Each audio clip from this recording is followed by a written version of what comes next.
Bueno, muy buenas tardes a todos. Gracias por la invitación a este curso. Hoy vamos a hablar de la evaluación prequirúrgica de la superficie ocular. Los objetivos de la presentación son que al menos comprendamos cómo es la evaluación de la superficie ocular, qué es lo que necesitamos para evaluarla, el porqué de esa evaluación y qué hacer si necesitamos hacer algún tratamiento de la superficie previo a una cirugía.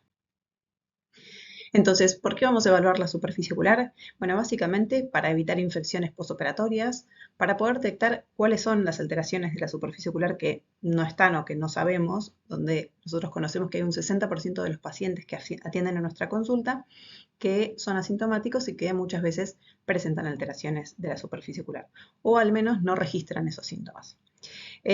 También para evitar la visión no satisfactoria, o sea que tengamos resultados buenos después de una cirugía, y para evitar nuevos síntomas o empeoramiento de la enfermedad actual en nuestros pacientes luego de una cirugía. A la hora de hablar de lo que es la superficie ocular, vamos a decir que esto es todo lo que rodea al ojo funcionante, ¿sí? Desde las pestañas, el borde del párpado, las glándulas de meibomio, la conjuntiva tanto tarsal como vulvar, los fondos de saco conjuntivales, el epitelio corneal, el limbo y obviamente la película lagrimal. Y obviamente también todo el componente lagrimal que aporta esa lágrima. Cuando hablamos de enfermedades de la superficie ocular, no solamente nos referimos al ojo seco, que acá en la presentación lo tienen como dentro de una enfermedad muy importante, ¿sí? Pero por otro lado, tenemos otras alteraciones, como por ejemplo la blefaritis, la presencia de MODEX, enfermedades sistémicas como la artritis, que van a contribuir a alteraciones o a problemas en la superficie ocular que muchas veces necesitamos tratar o al menos advertir previo a una cirugía de cataratas o una cirugía refractiva. Entonces, ¿qué vamos a hacer o cómo vamos a evaluar esta superficie ocular en el preoperatorio? ¿Sí? Tenemos que evaluar tanto síntomas como signos y después realizar alguna serie de test invasivos eh, para poder determinar cuáles son las alteraciones que nuestro paciente presenta. Entonces, dentro de estos síntomas de superficie ocular, lo que necesitamos utilizar son al menos algunos cuestionarios o algún cuestionario. Hay muchos cuestionarios, este es el OSDI, el primero, este otro es el DQ5, también muy utilizado y un poco más simplificado. Y existe este otro cuestionario que se llama SPEED, que la Sociedad Americana de Cirugía Refractiva de Cataratas lo que hizo fue modificarlo para que pudiera tener una función más específica en estas situaciones preoperatorias. En la primera parte lo que hacen es evaluar síntomas y signos, ¿sí? Y en general, o sea, muy similar a los otros cuestionarios. Además, como que suma y adiciona a las preguntas si los pacientes toman medicación, si tienen visión fluctuante y si tienen algún otro tipo de modificación de la visión al parpadear o agregar esos lubricantes. Por otro lado, hay una segunda parte del cuestionario en donde se preguntan sobre ciertas patologías previas a la cirugía o previas a la consulta actual.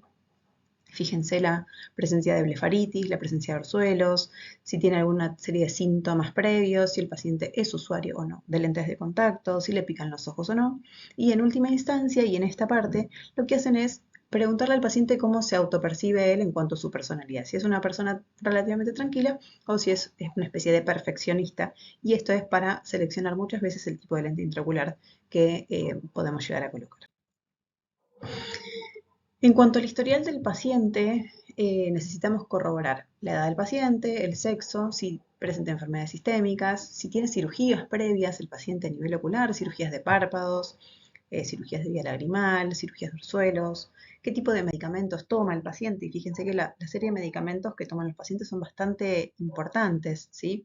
Que pueden afectar, perdón, a la cirugía son bastante importantes. Por ejemplo, fíjense que los dos primeros son aspirina y ibuprofeno, ¿sí? Hay una serie eh, de medicamentos relacionados con los tratamientos psiquiátricos que son extremadamente importantes que nosotros detectemos y además de la medicación, el tipo de profesión y qué tipo de actividades diarias realiza el paciente para poder determinar si la cirugía también puede llegar a ser exitosa o no.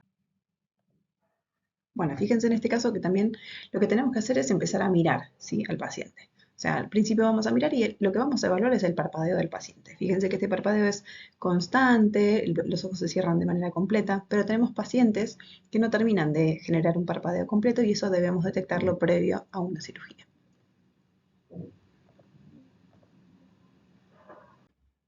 Si seguimos mirando a nuestro paciente, lo que debemos detectar es la posición de los párpados, si esa posición es normal o anómala.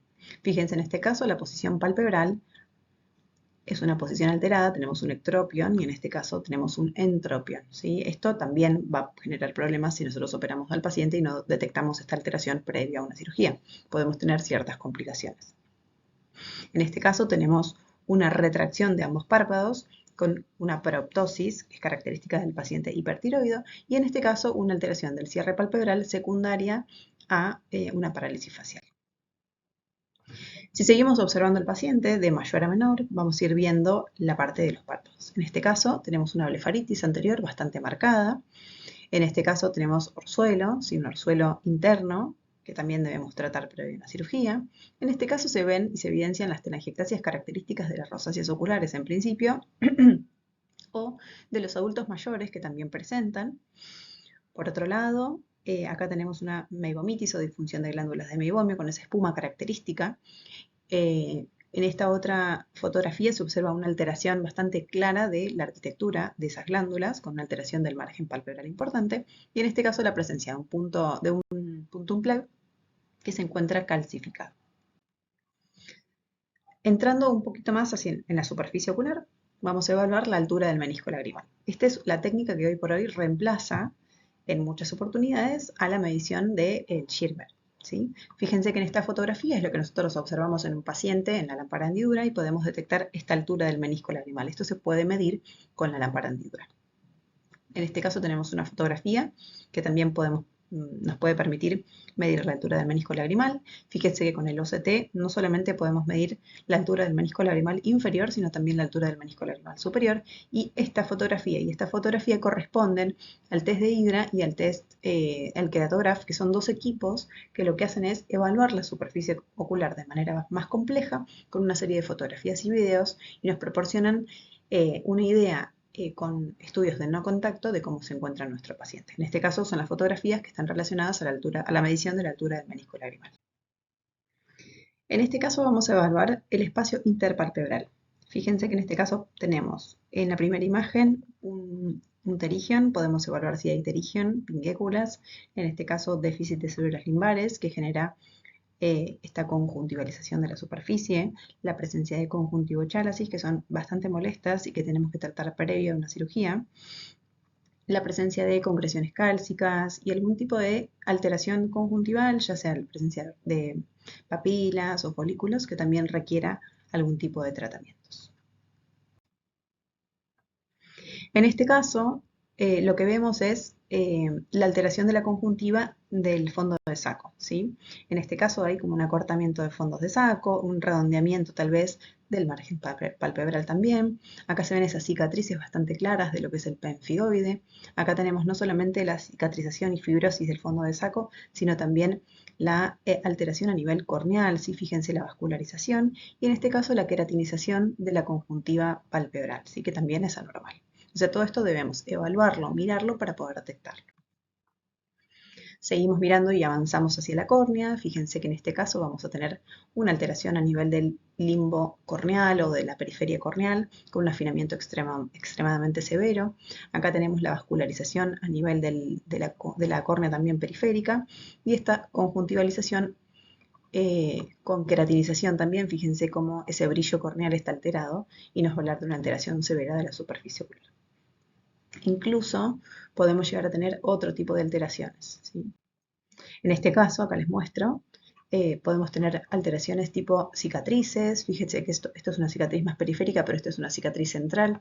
La diferencia es cómo estas cicatrices van a alterar la visión posterior a una cirugía, la presencia de estas alteraciones que son características posteriores a una conjuntivitis adenoviral y la presencia de leucomas un poco más difusos o lesiones difusas secundarias a las blefaritis intensas. Bueno, si seguimos mirando la córnea, lo que vamos a ver es, o lo que podemos llegar a ver es, en este caso, la presencia de filamentos corneales, la presencia de alteraciones en la tinción corneal, que son características de las distrofias de la membrana basal, alteraciones un poco más profundas a nivel del estroma, como son las distrofias granulares, y profundas a nivel endotelial, como las distrofias de Fuchs. Evaluando otra característica, por ejemplo, estos son la presencia de nódulos corneales, como los nódulos de Salzmann, o la presencia de estas lesiones, que son lesiones de carcinomas in situ, que se presentan a nivel limbar y conjuntival. mismo esta lesión, que por ahí es más blanquecina y como que crece sobre la córnea. Y en este caso, lesiones inferiores que están relacionadas directamente con las alteraciones a nivel palpebral, como en este caso es una rosácea importante, con vascularización y lesión sobrelevada, que también son una especie de nódulos, que una vez que uno los trata terminan dejando cicatrices. Este es un estudio que nos puede ayudar a poder determinar qué tipo de enfermedades son estas enfermedades o estas alteraciones que nosotros detectamos a nivel corneal, claramente. Nos hace como si fuera una biopsia in vivo de las lesiones corneales que podemos llegar a encontrar. ¿Sí? Se llama microscopía confocal. Luego de mirar la conjuntiva, vamos a pasar a levantar y evertir los párpados. Si levantamos los párpados, podemos detectar este tipo de alteraciones como son las queratoconjuntivitis límbicas superiores, y si levantamos esos párpados, podemos determinar esto que se denomina floppy eyelid, que es esa laxitud de la piel, que también puede generar conjuntivitis crónicas y problemas en un estado postoperatorio.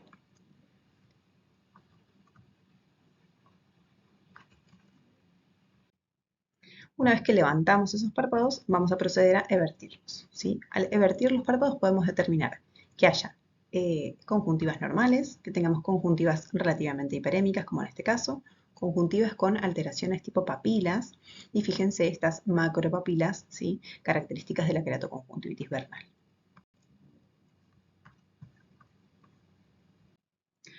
A la hora de evaluar las glándulas de meibomio, lo que tenemos que mirar es la estructura de las mismas, ¿sí? La composición de la formación de esos orificios, si esos orificios se encuentran ocluidos, si se encuentran permeables. Fíjense que en este caso tenemos una especie de espuma, que no es característica, no es normal. En este caso no hay espuma, pero se encuentra este tipo de secreción y los orificios impresionan que están ocluidos. Esto que se denomina capping de las glándulas. En este caso, la alteración también como la atrofia de las mismas, y fíjense que hay como poros en distintas líneas. La presencia de estos orzuelos o quistes que se encuentran en la parte superficial y la expresión de la glándula que genera este tipo de líquido o secreción en forma de pasta de dientes que tampoco es normal. Además de evaluar las glándulas de meibomio, las características de las glándulas y los orificios, tenemos que evaluar la interferometría que nos da una idea del tipo de lágrima que tenemos, ¿sí? Esa calidad de la lágrima, si es una lágrima normal o si es una lágrima defectuosa. Por otro lado, la evaluación de las glándulas de meibomio, más allá de que nosotros podemos evaluarlas en la lámpara de hendidura, podemos hacerlo a través de la meibografía.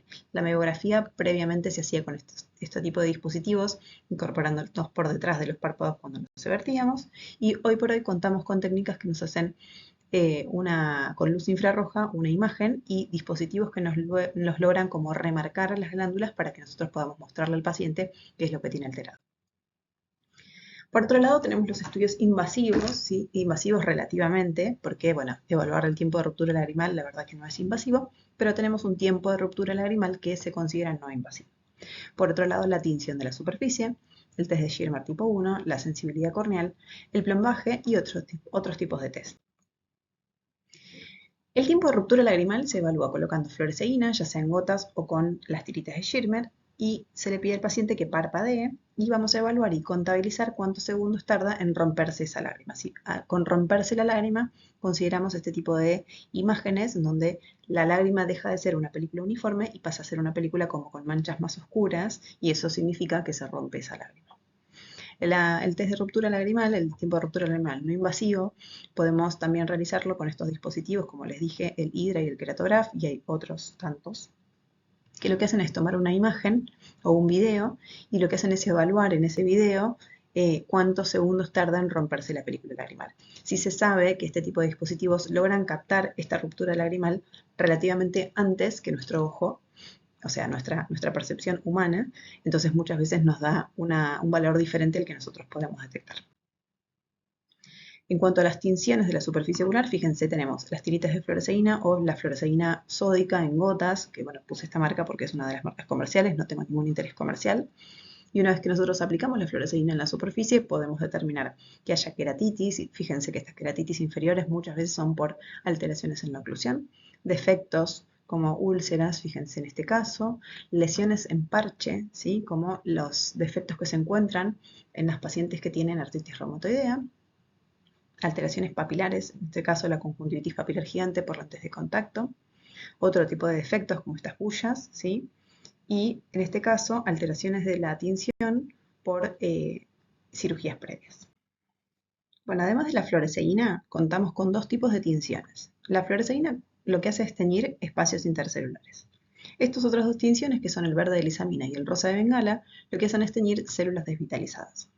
En el caso del verde de lisamina, en estas primeras imágenes lo que vemos es una superficie ampliamente teñida, fíjense la conjuntiva que tiñe totalmente de verde, en este espacio un área un poco menos de tinción. En este caso lo que se tiñe es el margen palpebral, que se denomina queratopatía o lesiones por Lead-Wipper. Y en este caso son pequeños tumores de la superficie que también tiñen con el verde de lisamina. El rosa de bengala tiene un patrón de tinción similar al verde de lisamina, pero es un tanto más agresivo en la superficie ocular, es más molesto para el paciente, por ende se utiliza hoy menos. En cuanto a el test de Schirmer, es un test que se utiliza un poco menos que antes, está dejando de ser utilizado y reemplazado por lo que les comenté, que es la medición del tiempo de la altura del menisco lagrimal. Este test lo que se realiza es, se doblan en estas muesquitas, ¿sí? Se dobla la tirita de Schirmer y se coloca como en la imagen en la parte externa, ¿sí? Del párpado inferior. Se le pide al paciente que cierre los ojos y se espera 5 minutos determinando la cantidad de milímetros que quedan mojados en esa tirita. Lo normal es hasta más o menos 10 milímetros. La sensibilidad corneal también debemos evaluarla. Nos va a servir para poder determinar si estamos en presencia o no de una queratopatía neurotrófica. Se puede evaluar con este tipo de estesiómetros o se puede evaluar en la consulta de manera más sencilla con un hisopo afinado en la superficie, tocando los distintos cuadrantes corneales y comparando con la córnea contralateral. A la hora de evaluar la vía lagrimal, lo que podemos hacer es presionar la vía lagrimal y evaluar la regurgitación a través del punto lagrimal, o realizar un plombaje, que tal vez es una maniobra relativamente sencilla para poder evaluar si la vía lagrimal está permeable. Estas maniobras lo que ayudan es a determinar si hay una obstrucción en la vía lagrimal que nos pueda llegar a generar o complicar la cirugía, por ejemplo, de cataratas con una infección. En cuanto a la toma de muestras conjuntivales, si nosotros sospechamos o tenemos un paciente que tuvo una conjuntivitis crónica o inflamaciones crónicas, podemos hacer una toma de muestra conjuntival, tanto de la conjuntiva tarsal superior e inferior, para poder determinar si existen microorganismos y mandarlas a un laboratorio para que evalúen esas muestras. Acá voy a hacer una pequeña subclase para que se entienda un poco cómo es la toma de muestra corneal. Si nosotros tenemos un paciente que tiene lesiones corneales y que debemos tomarle una muestra, tenemos que entender que el gol estándar en la toma de muestras corneales son las muestras directas y la inoculación directa en estos tipos de medios de cultivo.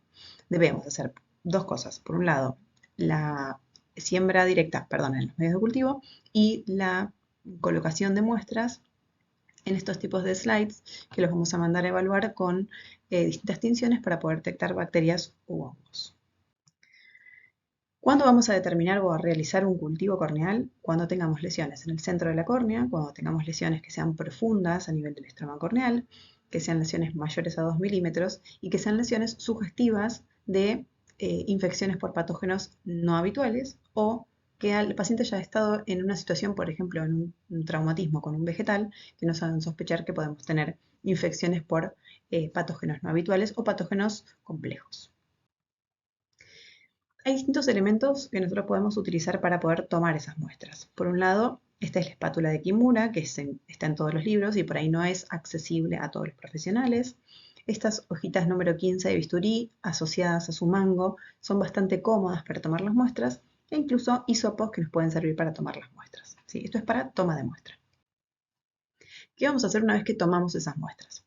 Necesitamos, como dijimos, dos portaobjetos, ¿sí? Y en estos portaobjetos vamos a realizar tinción de Gram y tinción con hidróxido de potasio para detectar bacterias y hongos. Esto se realiza directamente en el laboratorio. ¿Sí? Esto es bastante poco frecuente que las clínicas oftalmológicas cuenten con un laboratorio interno para poder realizarlo y muchas veces hay que diferir esas muestras.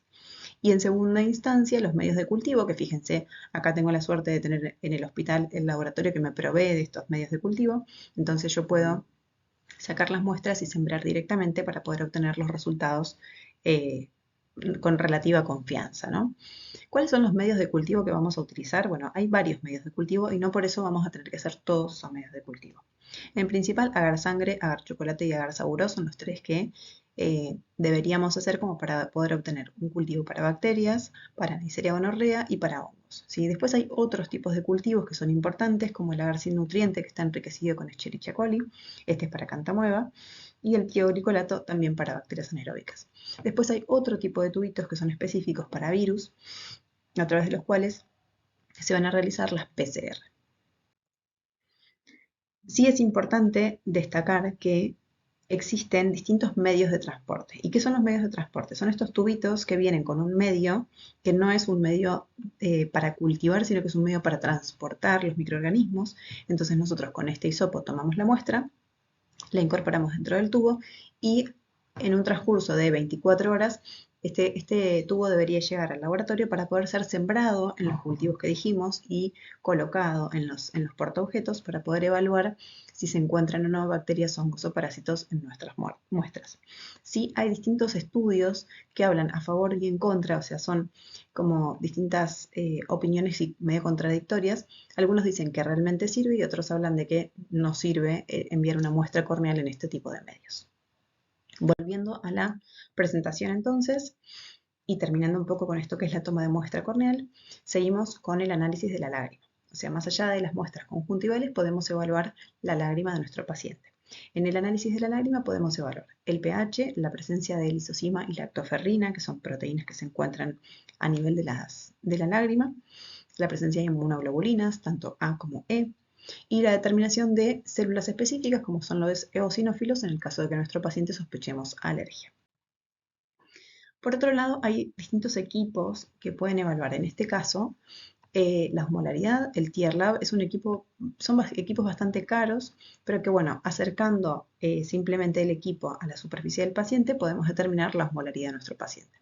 Y por otro lado, el Inflamadry también es algo similar, que al tocar la superficie de nuestro paciente podemos determinar la composición de metaloproteínas 9, que son muy sensibles y específicas para la inflamación ocular. Otro estudio que se puede hacer, que también es relativamente invasivo, es la citología de impresión.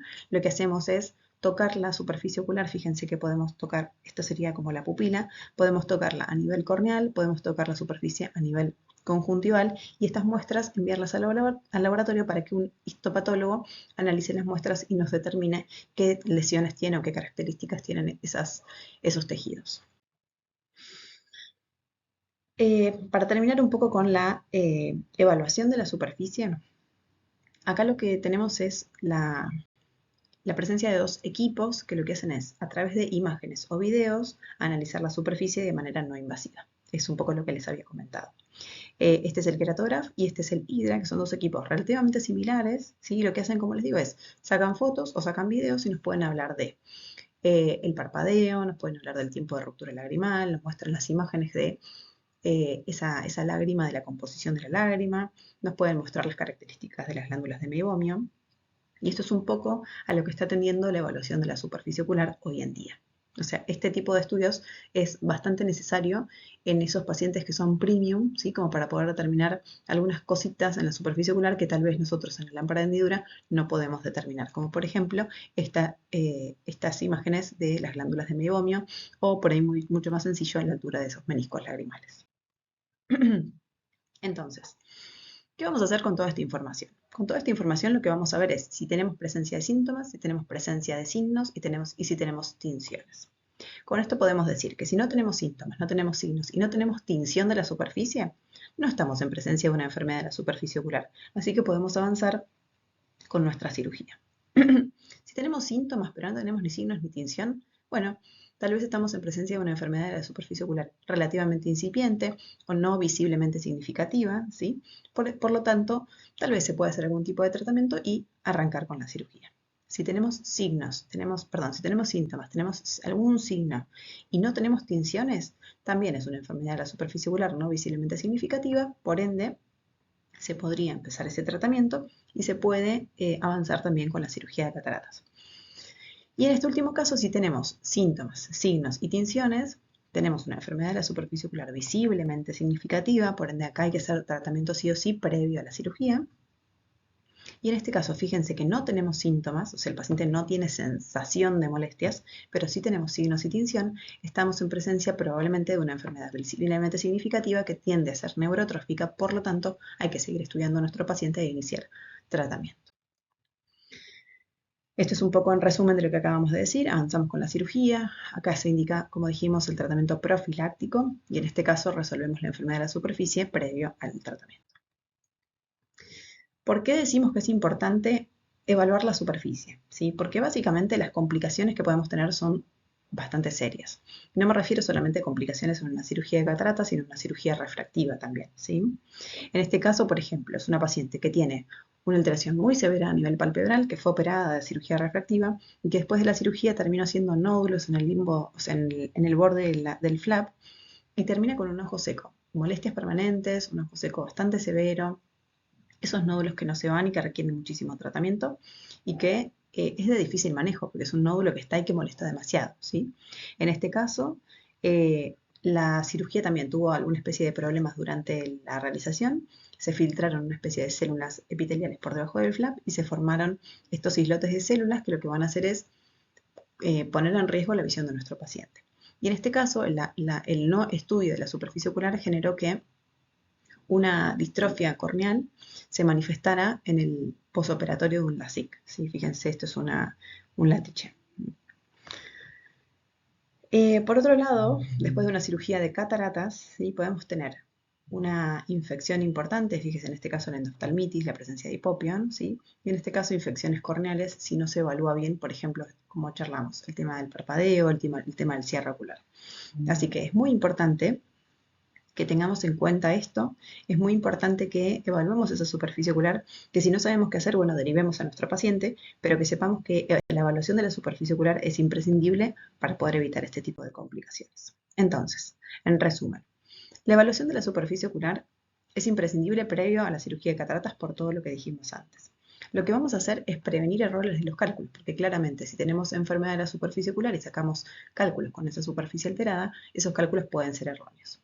Lo que vamos a hacer es claramente prevenir infecciones, como dijimos, evaluar la superficie, evaluar el cierre palpebral, evaluar la vía lagrimal. Y lo que vamos a hacer básicamente también es prevenir la disconformidad del paciente, porque así tratamos de maximizar el éxito de la cirugía. Así que bueno, espero les sirva. Cualquier cosa tienen mi mail para hacer cualquier tipo de preguntas. Muchísimas gracias.